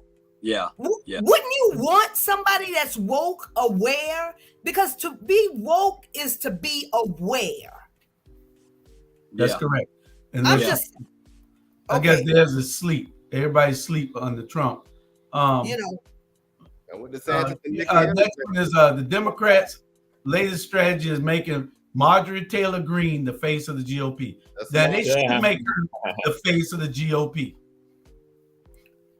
She's cuckoo land from West Georgia. And she's Northwest Georgia. Northwest Georgia. She done was a bag of rocks. Yeah. And you know what? That's going to be their demise. Yeah. Yeah. Because average Republicans are tired. They are Fannie Lou Hamer tired of seeing that mess, and they're tired of things not getting done. Yeah. And they're losing their seat. Because of what's going on. Trump, dumbass. This woman, little heifer, whatever. The ones that you're talking about angry because they losing seats. Every time it's election, they losing seat, they're losing ground. So coming to this 2024, if the Democrat lose, is because of themselves. Because these fools already putting out there that people ain't no fool. Enough is enough, and they tired. Yeah. Well, it don't seem like they're too tired, Bernard, because this Trump's plan for a second term reportedly includes firing squads to shoot y'all and kill y'all, hanging y'all, and group executions. Hey, but let me say this here. Let me say this here now. I ain't trying to. The words that about to come out of my mouth is my words. Is not our black media or anything. Is my word. Let me tell you this here. Y'all may think just because black folks don't stick together, whatever, but we know how to fight. So we know how to defend ourselves. At the end of the day, this ain't back in the days hey, when you slap somebody in the head and they turn. Nah. The fight is on. So Trump and the rest of their folks or whatever, hey, bring it on. And I'm going to say this here and then I'm going to hush. Just the problem I got with Savannah. Who in the hell give these white folks in Savannah the charge that they is them? I don't understand, man. I've been walking around Savannah and I'm like, this him. They in our community. They done took over. And they done took over. I ain't seen so many damn white folks walking around on Bull Street, Abercorn, Whitlock. I'm like, really? I'm just, man, I don't understand this. I don't understand it. I guess all y'all in Port Winfrey and Pula, just tell me where y'all at so I can come talk to you. Yeah. But, It's called gentrification. but y'all, I'm gonna be for real. If you talking about Republicans, if DeSantis and Haley form a ticket, it's over. It's over. It's a wrap. I don't see them forming a ticket. It's getting ugly. I don't see them forming a ticket, but the thing is that she's an unlikable and untrustable. You know, people don't trust her. Well, she's running for president, and her and DeSantis is going to try to figure out how to beat Trump. They're hoping that Trump gets indicted so he can't run. Yeah. So, and that's what they're hoping. They're probably pushing the prosecution. Yeah. Nikki Haley. Nikki Haley, former governor of South Carolina, former Trump cabinet member. She's running for president also. DeSantis out of Florida with his crazy self. You know what made me proud? My brother-in-law was here this weekend for the Super Bowl. He lives in Jacksonville. And I was telling him about how I don't see how blacks in Florida are not protesting. And I finally saw today where they protesting. But you know who it is? It's the students really who are doing it. There needs to be everybody from every way. They got to get out of their comfort zone.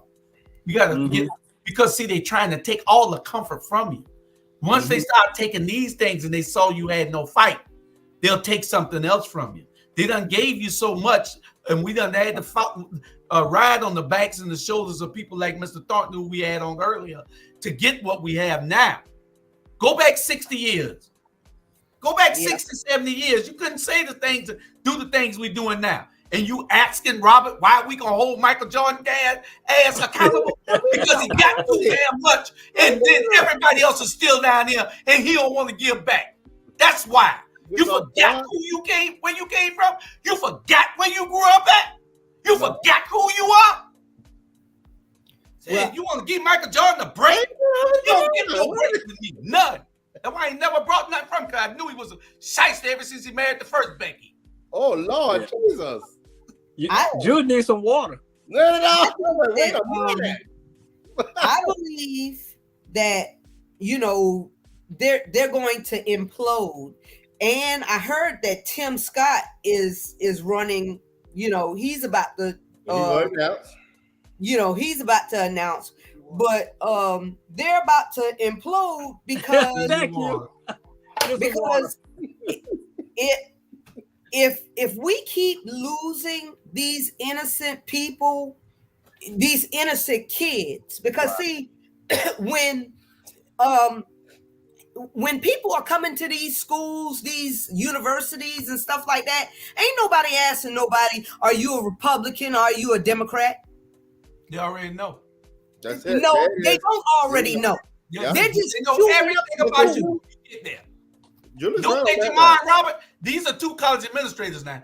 Don't they know everything about you before you get there? You can look at them and tell. They know.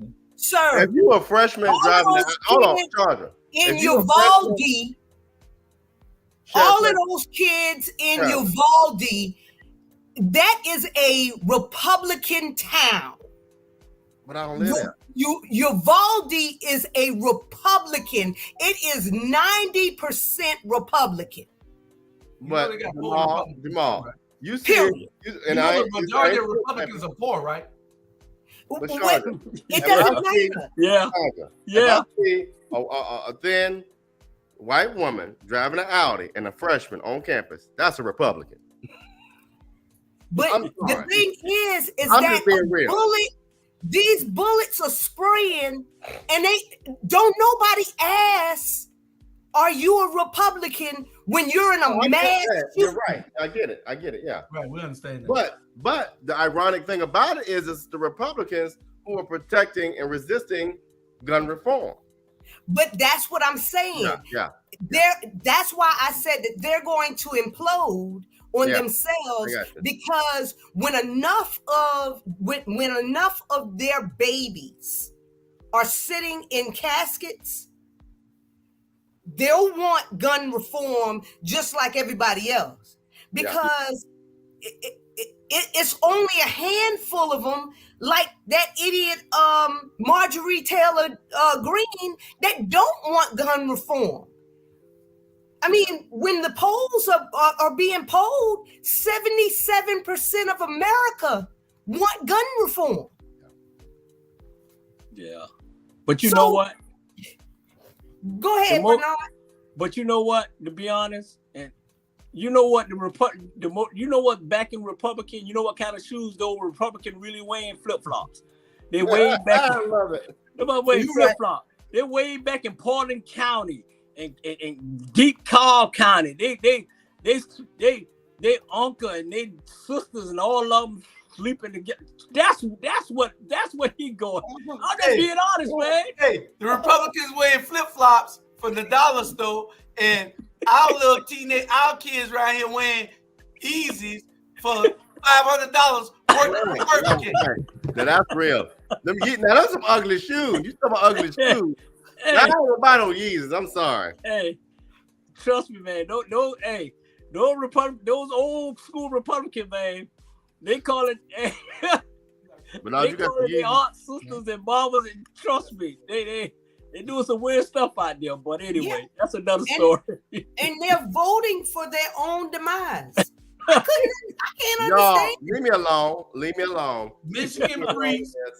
They got this Michigan priest who temporarily died, claims he went to hell and saw demons enslaving humans, torturing them with Rihanna.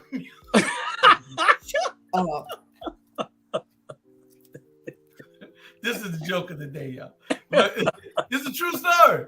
You know, he died and he was out for about, 8 minutes or something. I don't know. While they were working on it, they brought him back. He said while he was out, they were torturing him. And he saw him torturing people with Rihanna music. What kind of damn he had? He was listening to the halftime show while he was out. No, this was months ago. This was months ago. Robert said that was the greatest halftime show we ever saw. It was great. Yeah, right. I really like that halftime show. My bias is I look beyond just. I look at everything, the performances, the movement, all of that. I look at everything. Man, my halftime show is better than that. I'm telling you. The reason why I like she came in second to yours. It was about yours. It was not the best halftime show I've ever seen, but it was a good halftime show.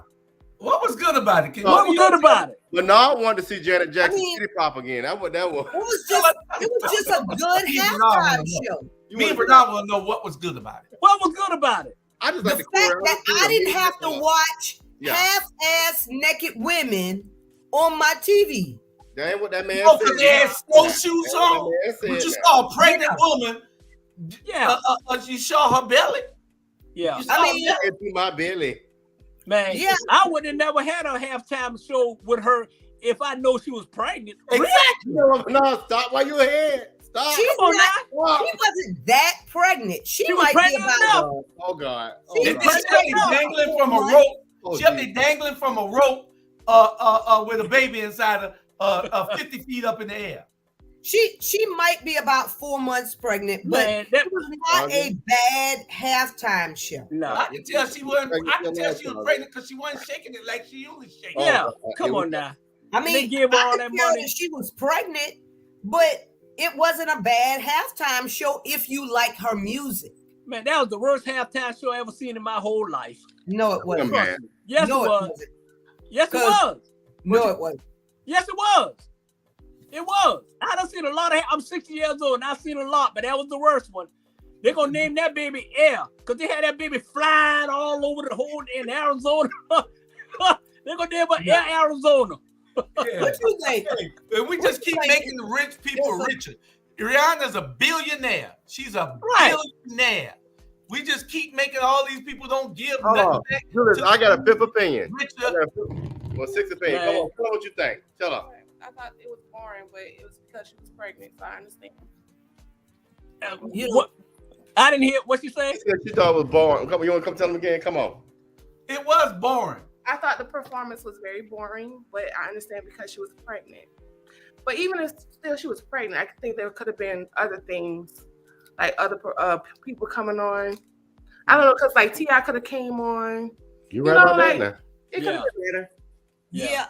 I mean, Jesus, Jamal could have came on, and you know, I agree. Somebody better mess it up. You know. Anyway, let's get to this priest here. What we talking about this priest here? That brother need to go back to where he came from, the death. You know, are we really talking about him? Yeah. I thought it was a prank. Yeah, no, this is not no prank. This guy he went to hell. He died. And he wanted to warn all y'all. So y'all done got somebody. Y'all need to be scared. Y'all need to talk to this guy so y'all get your life right and do the right thing.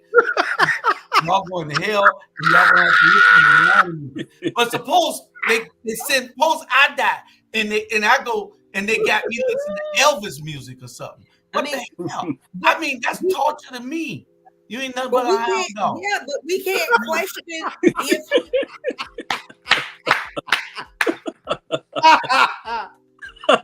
oh God. Oh man. While we're in Michigan, this idiot here done killed 5 or 6 people. What in the hell is wrong with these people? Who is he? Who is this idiot? Did they show his picture? I hope not. You know what? What? Yeah, they did show his picture. They showed his on picture. here. Yeah. The background on here is some black his guy. daddy said his mama passed away. This was the story. Yeah. His mama passed away. He was devastated because his mama passed away. His daddy said he already had mental problem and everything. And so it just went. But the scary part on this, y'all, he said that it's 10 more people, 10 more friends just like him. And if that didn't happen, they was gonna go around and shoot up colleges. Jesus, why? Why though? I mean, you know, let me say this here. We got a big problem with mental health in the black community. Yeah. And this is no joke. I'm a prime example 3 weeks ago. Mental health is serious. Yes. We got people, y'all need to start, if you got kids, talk to your kids. Yes. Don't listen to respond. Listen to what they trying to tell you. Yeah. These young kids got issues. These young kids reaching out. If these young kids being denied by boyfriend, girlfriend, they either gonna kill themselves or they gonna kill the person who denied them. And one more thing is this. You don't have to have a mentally health problem to have a problem. Amen. I'm telling you, man, people, it can set you off in a way that you just lose your mind at the end of the day. And this is no joke. It's a serious problem. And I mean, who's us to sit here and to judge somebody who, whether they mental or nobody? If I'm putting this in, if you got a problem, if you dumb, right, and you got a problem, and you talking to somebody who dumber than you, then you got issues. Well, okay, you got issues. If I may, Chandra, please, because go ahead. Here's the thing: everybody has mental health issues. Period. Correct. Everybody. Will Smith showed you that. Yeah. Right. He slapped the hell out of Chris Rock. And what we don't do enough of a good job of, including myself, we will go to a doctor when we have a cold or a flu or COVID.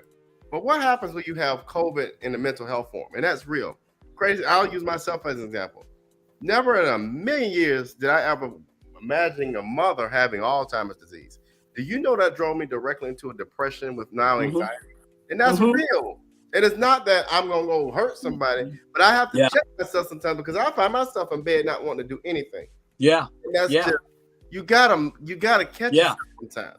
And you gotta reach out to people. And it's just real, like Bernard said, we gotta do a better job at it across the board. Yeah. Let me ask you something. I got a question. Monica say, "Oh my God, my best is part of the discussion." Who's she talking about?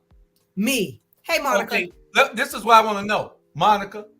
Why are you just finding out that she on this damn show? She been on the show for almost because Monica out. That means because she hasn't been telling everybody to watch her. Because Monica out. That's the damn problem. Y'all think this show is just for y'all? Y'all think this is a social? Y'all think this is a social media platform for y'all to come on and talk to each other? Call all your friends and tell them to watch it every day. Robert, stop Monica, talking. we love you, Monica. First of all, Call all your friends and tell them to watch the First show. of all, we shall proceed on. Thank you. First of all, I'm not on social media like that. And when people say my bestie, that means that they have only talked to me on social media for the last 3 years, sir. So don't get it twisted. Be tagging her while Charlie Brown rambling on, while Jamal is giving that lecture. And Robert is crying about some damn thing that nobody would think about. You ought to be tagging all your friends, telling them. That's right. That's right. Lazy self. Lazy. Everybody ought to be on their phones. I done tagged 300 goddamn people. What's wrong with y'all? Jamal don't tag nobody either. Y'all ain't doing nothing. Jamal tag people all day long. And Robert, you do too. All right. But I don't tag nobody. Let me piggyback on what Dr. Bryant said. Okay. This mental health issue is going to keep perpetuating itself as long. Yeah, you are doing too much. I got mental health issues. I'm trying to bring down the temperature of this room. Y'all say everybody got mental health issues in it. I know. But it's going to keep perpetuating itself because back in the 90s, they closed down and defunded so many mental health places. So when these people cannot try finding a bed for a mental health somebody dealing with a mental health issue. There is for none. real. They closed Georgia Regional down, Sandra. Really? Oh my God. Now you either go to the jail or the hospital, and if you go to the hospital, they let you right back out. So the mental problem is still right there, and the jail isn't equipped to service. That's what's the deal? Really? Exactly. So when you have a whole group of people out on the street, and you know what they're using as their therapy? Social media. Because they're talking to each other and encouraging each other to commit violent crimes and everything. They're telling you can find a whole manifesto after they commit the crime on social media. But Facebook can catch me and Bernard. The first damn thing we do, Facebook catch us and give us 3 days, 7 days, 10 days, 30 days. Exactly. But they can't catch these crazies out there. Exactly. But this is the problem. And until our federal government, until our local and state governments are willing to fund, not pretend, but actually fund mental health, we're going to keep having these things happen. Okay. And now it's trickling down to our children because they just came out with a report about little young girls and how their mental health is and how many of them want to commit suicide. Okay. Yes, well, we got 2 subjects left in about 15 minutes. So y'all make them a little bit shorter and be more precise with your answers or your comments. Mississippi, Jackson, Mississippi. They got there's never been. Well, they got one statewide person in the U.S. Congress that has been elected to Congress from Mississippi. Nobody else. The whole power structure for Mississippi is white, and they don't like that the capital is Jackson, Mississippi. Jackson, Mississippi is the capital of Mississippi. Mm-hmm. It's majority black. So the whites who run things in the legislature there, the state legislature, they have created a bill to have a white court in Jackson, Mississippi.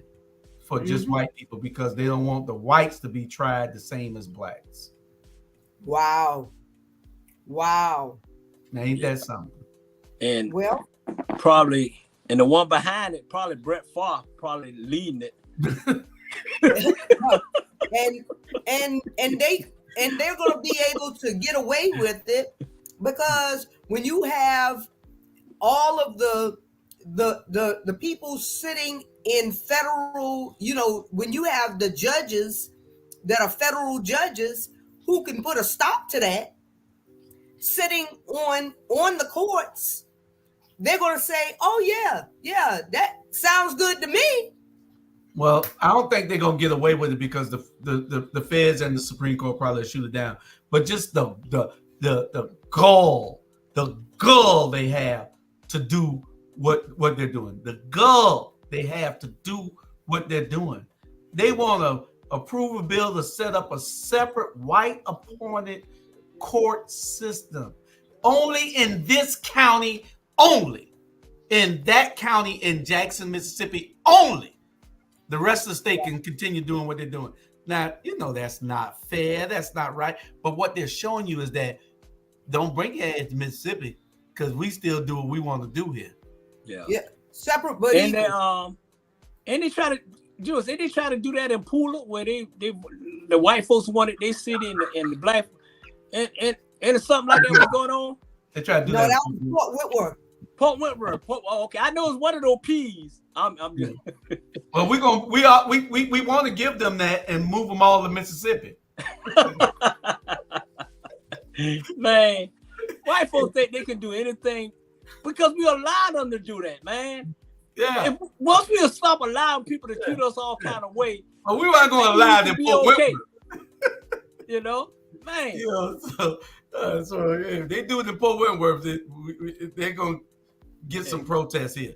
I think every black person in America need to be a 1099. Every black person in America need to be a 1099. What a 1099 is, Jew? We work for our damn self. That's it. Hey, that's why so many of them quiet because they crickets because they feel like somebody coming to burn a cross in the yard. Yeah, I don't know where they get this from. That was 60 years ago. Ain't nobody coming in my yard. Not while I'm home. Not like they used to. And they used to do it in this town. They used to do it in this town. Yeah. They ain't doing it now. Yeah. They did come steal a sign out my yard a couple of when I was running from there. I had the video of him running with the sign. Pull off. Hey, Jamal, run and tell them I got a cross and they can help me burn it. I got so You know what? I will burn their ass. Desiree, what you think? Desiree got an opinion on that? Go ahead, Desiree. I mean, I don't think it's necessary. They already have a separate court system in my eyes. We already treated it differently. So what's the point of doing that? I don't understand it. Well, what they're saying is that they need their own judges to melt out the crime. They already have that, is what I'm saying. Yeah, and they don't want to be tried the same as this person because they're not being tried already the same. So I don't understand. They don't want the jury pool to be black. Got it. Okay. And the judges should be appointed by them. Only in that county only. Mm-hmm. Yeah. That's where they messed up. Only in that county. In that county and everybody else county, it's still unbalanced. It's not balanced anywhere. So it really, they already have majority of what they think justice is anyway. Wow. Yeah. True. Tanya, there go your co-host right there. There it is. There it is. Hey. We are recruiting. Okay. I already told you. Oh Lord. What that last subject. Look like Bernard in that picture. Where are the strong black men? Lord. We have women. And I'm going to give y'all we got about 10 minutes for y'all to talk on this. I'm going to give you a real quick 1 minute. Take Savannah, for instance. You have a bunch of black women that are in leadership here. On the school board, on the election board. You got when you get to the city of Savannah, Chatham government, all the elected officials. Where are the strong black men? Where do you see a picture like this where they're standing up all over? You know, that's in Pittsburgh right there. But where do you see a picture with with black men leading things? What you see nowadays is nothing but women, and you know, and that's what me and Bernard and Jamal and Robert and all the rest of us and Sean and Charlie Brown, we're trying to find out where these people are so they can run for office. Robert stepped up to the mic, you know, and he's gonna run for office. You know, Sean is gonna run for mayor of Midway. Jamal Ray gonna run for mayor of Savannah with 200 people. Well, you know, why should it be? I mean, I get the fact that you guys want more male representation, but why should it be men? Why should it be black men? Black men need to step up. Yes, I mean, but you can't just have anybody. I would see what y'all got now is a result of just getting anybody. I would rather date nobody than to just have anybody. Okay?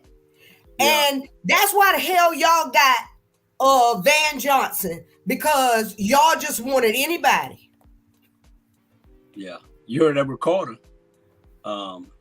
But you know what? I don't have no problem. And I say I don't have no problem. The strongest person in American history around the world is a black woman. A black woman done has so much to carry. Their kids getting killed by the police. Their kids getting killed by kids. At the end of the day, if this, like that's in that recorder, what that lady said. She said, if black women will run the way things should be running, this place will be better. At the end of the day, period. See, the problem is black men want to be Hollywood instead of doing the right thing.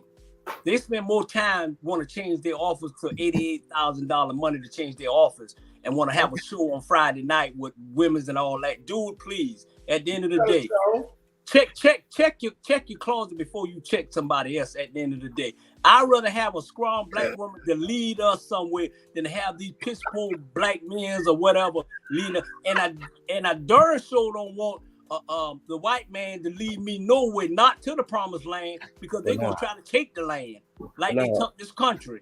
Case closed. Right. Bernard, what's in the closet, Bernard? Jesus. The opinion of Sandra McKeithen and Bernard Brown, merely opinion of Sandra McKeithen and Bernard Brown. It does not reflect the view of Jamal Touré and the others. I was appalled. I don't know out of closet. I'm appalled. Okay.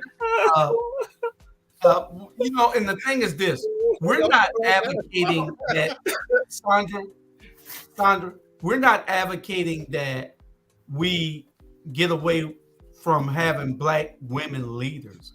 What we're saying is we need strong black men who are going to advocate for the people to take these positions. Of course, we don't want just anybody no more, because we've been burnt so many times, and we get people in these offices and then they go the other way. So yes, we need strong black men. We need men that are going to stand up and not think that they're a slave to the mayor. We need people who are going to stand up and not think that they're supposed to guard the charter. You know, damn the charter. You can rewrite the charter. You can get rid of the mayor. Your job is to protect the people. Your job is to advocate for the people. That's what your job is, Dietrich. And until you learn that, you're going to have a problem from us. Yeah. Jamal? To Dietrich and the mayor, the opinion of Julius Hall is merely the opinion of Julius Hall. It is not the opinion of our black media and Jamal Touré. Hey. But see, back in the 60s, I couldn't even mute him on time. Mute Malcolm X. Mute Malcolm X.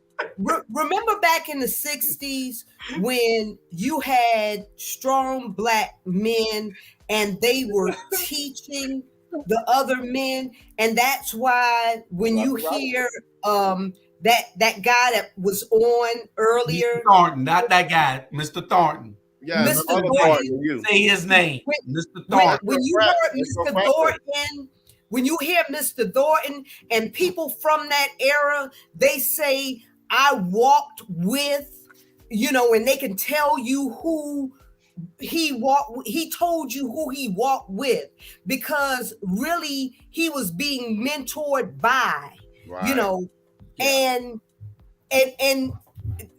the mentors died out at some point. There was a break between W.W. Law and then Van came into Savannah. I think really Robbie Robinson that era was probably the last of your real. Yeah. But you know what? On the fence to the black men too, Sandra, and I'm about to get on y'all black women, is this. Some of y'all black women can break a black man down to the core. When a black man is down, you don't want to break him all the way down. You want to pick him up. And that's some of the problem, man. Some of these black women can break a man down to his knees.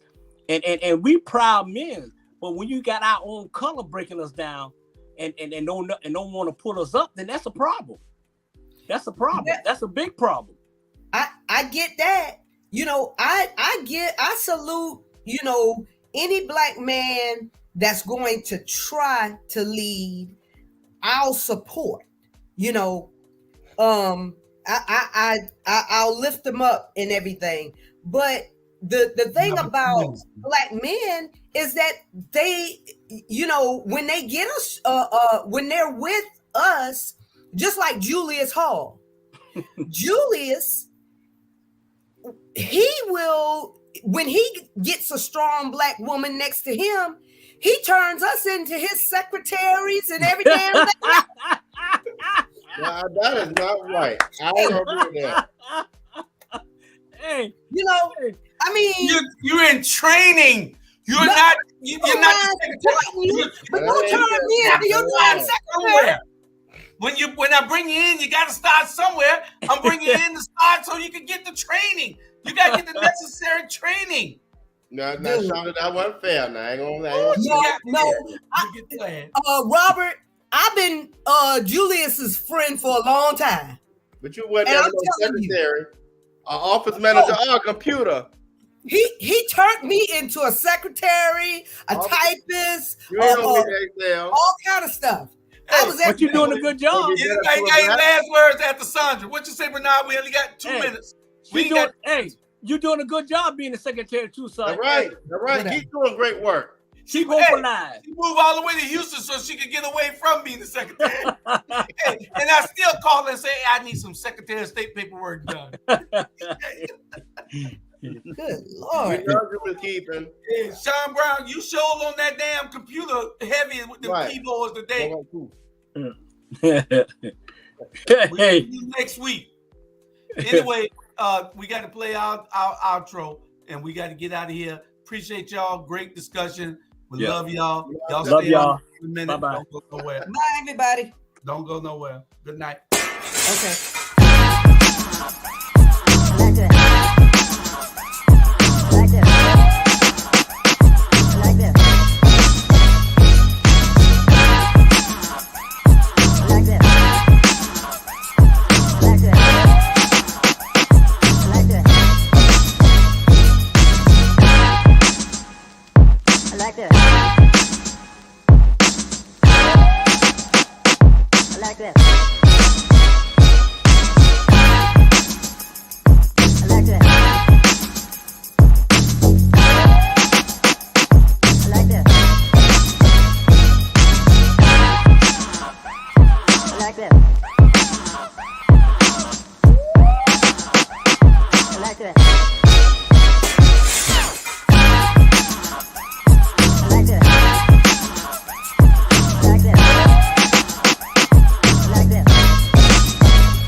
like this.